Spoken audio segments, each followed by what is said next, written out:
ملک میں کورونا کے باعث تعلیمی ادارے ایک مرتبہ پھر بند۔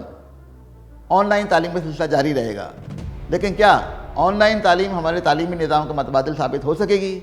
ماہرین تعلیم کا کہنا ہے کہ تعلیمی سرگرمیاں معطل ہونے سے تعلیمی نظام مزید زوال کا شکار ہو جائے گا۔ آئیے اس حوالے سے ایک رپورٹ دیکھتے ہیں۔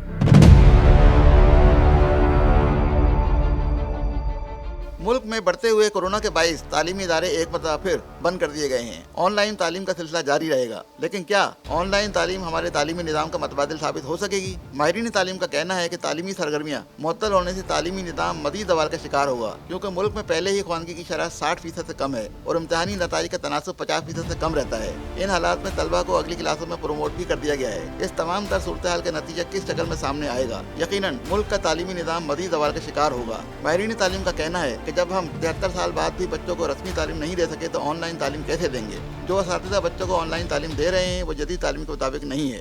نجی اسکولوں نے آن لائن تعلیم کا سارا بوجھ والدین پر ڈال دیا ہے۔ در حقیقت ملک میں آن لائن تعلیم کا تجربہ ناکام ہو چکا ہے، کیونکہ ملک کی بیشتر آبادی انٹرنیٹ کی رسائی سے محروم ہے۔ ملک کے صرف 30% طلبہ کو انٹرنیٹ کی سہولت میسر ہے۔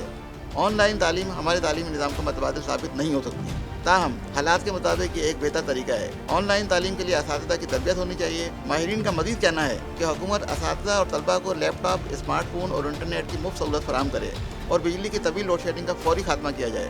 دوسری جانب سندھ کے سرکاری اسکولوں میں آن لائن سسٹم نہ ہونے کی وجہ سے ہزاروں طلبہ و طالبات کا مستقبل داؤ پر لگ گیا ہے، کیونکہ سندھ کے بیشتر اسکولوں میں آن لائن تعلیم کا سسٹم موجود نہیں ہے۔ سندھ بھر میں سرکاری اسکولوں کی تعداد 45,000 کے لگ بھگ ہے، جن میں 42 لاکھ طلبہ و طالبات زیر تعلیم ہیں۔ کراچی میں رجسٹرڈ پرائیویٹ اسکولوں کی تعداد 12,000 جبکہ غیر رجسٹرڈ اسکولوں کی تعداد 8,000 کے لگ بھگ ہے۔ کراچی میں پرائیویٹ اسکولوں میں زیر تعلیم طلبہ و طالبات کی تعداد 20 لاکھ کے لگ بھگ ہے۔ سندھ کے تعلیمی اداروں میں 2 ماہ کے دوران کورونا کے 1,317 کیسز رپورٹ ہوئے تھے، جس کے بعد سندھ حکومت نے تمام تعلیمی ادارے 10 جنوری تک بند کرنے کا اعلان کر دیا تھا۔